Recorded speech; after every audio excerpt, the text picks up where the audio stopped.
धन्यवाद सभापति महोदय। आज आपने बजट पे बोलने का अवसर प्रदान किया। पक्ष और विपक्ष दोनों ने बजट को लेके काफ़ी चर्चा हुई। देश का जब बजट आता है तो देश का युवा एक आस लगा के बैठता है कि इस बार कुछ अच्छा होगा। देश का गरीब, देश का आदिवासी, देश का एससी ये आस लगा के बैठता है कि कुछ अच्छा होगा। हमारे राजस्थान की बात करें, राजस्थान में डंका बजा रहे थे कि डबल इंजन की सरकार है, सब कुछ हो जाएगा। लेकिन केंद्र का बजट देखा, राज्य का बजट देखा, कुछ नहीं हुआ। और पूरा देश का एसटी, एससी, आदिवासी समुदाय हो, युवा हो, सब ये लग रहा है कि ये डबल इंजन की सरकार की दावा करने वाली इस बार का जो बजट है वो कहीं न कहीं सिर्फ बिहार का, कहीं न कहीं आंध्र प्रदेश का और सरकार बचाने का बजट साबित हुआ है। और कहीं न कहीं ये जुमलेबाज का जो बजट आया है इस बार, देश की जनता देख रही है। मैं उस लोकसभा क्षेत्र से आता हूं, बांसवाड़ा। मैं बांसवाड़ा डूंगरपुर की जनता को धन्यवाद देना चाहता हूं जिन्होंने मुझे चुन के भेजा। वहां पर हमारे प्रधानमंत्री जी ने कहा था कि जिसकी कोई पहचान नहीं है, जिसका कोई नाम नहीं है, जिसका कोई रिकॉर्ड नहीं है, ऐसे व्यक्ति को जिता के क्या करोगे।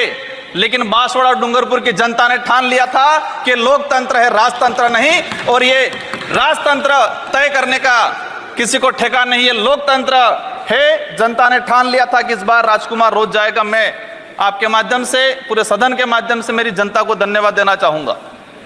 मोदी जी ने कहा था वहां के बड़े बुजुर्गों को कि घर घर जाके राम राम बोल देना और चुनाव जिताना।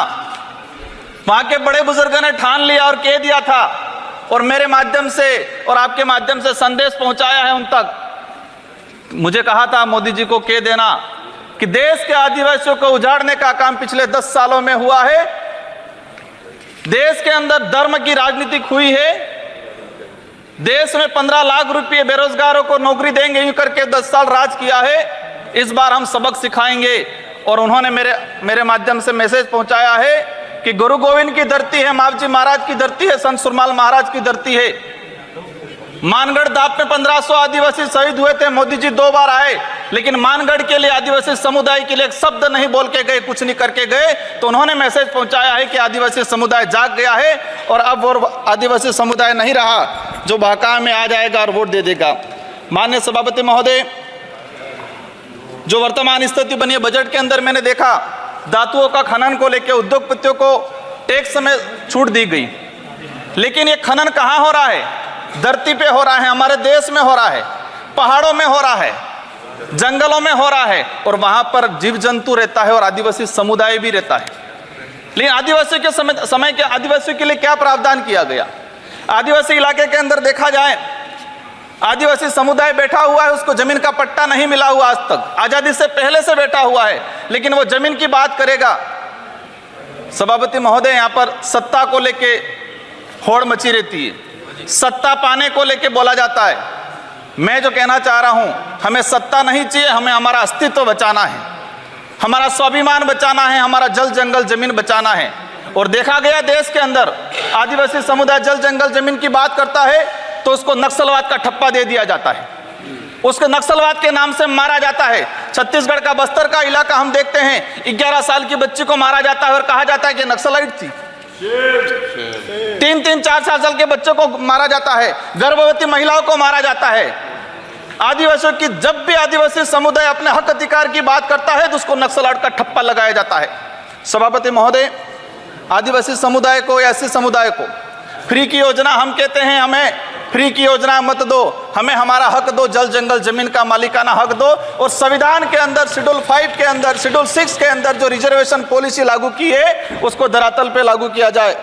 माननीय सभापति महोदय, मैंने देखा है भाजपा अलग अलग राज्यों में अलग अलग चीज कहते हैं। कई जगह कहती है बीफ खाओ, कई जगह मत खाओ। हमारे आदिवासी समुदाय को लेकर एक धर्म कोड की लंबे समय से मांग चल रही है कि आदिवासी समुदाय को अलग से धर्म कोड दिया जाए। आजादी से पहले 1871 से लगा के 1951 तक अलग जनगणना हुई है। आज आदिवासी समुदाय कोई ईसाई धर्म अपना रहा है, कोई हिंदू धर्म अपना रहा है, अलग अलग जगह बटा हुआ है। आदिवासियों की आइडेंटिटी, उनकी पहचान खत्म हो रही है। आदिवासी समुदाय अपनी पहचान बचाने को लिए लड़ रहा है और लंबे समय से कह रहा है कि आदिवासियों की अलग से जनगणना कॉलम होना चाहिए, धर्म कोड होना चाहिए। झारखंड के अंदर 11 नवंबर 2020 को झारखंड विधानसभा में प्रस्ताव पास हुआ अलग से आदिवासी धर्म कॉलम को लेके। वहां विपक्ष में भाजपा थी और भाजपा ने समर्थन दिया और कहा कि आदिवासी समुदाय धर्म व्यवस्थाओं में भले हिंदू हो ईसाई उसमें नहीं आता है, आदिवासियों की अलग परंपरा रीति रिवाज है, उनको धर्म कोड जारी किया जाए। लेकिन राजस्थान में अलग तरीके से माहौल बनाया जाता है। हम कहते हैं हमें किसी धर्म में नहीं रहना है, हमको आदिवासी है, आदिवासी रहने दिया जाए। माननीय सभापति महोदय, लंबे समय से देखा गया है, कहते हैं वनवासी, कोई कहता है कुछ और। हम कहते हैं हमारी जो आइडेंटिटी है, हमारा जो देखा गया है कई बार कि जो व्यवस्था बनी है उस व्यवस्था के अंदर हम कई बार कहते हैं हमें कुछ मत दो एजुकेशन को लेके।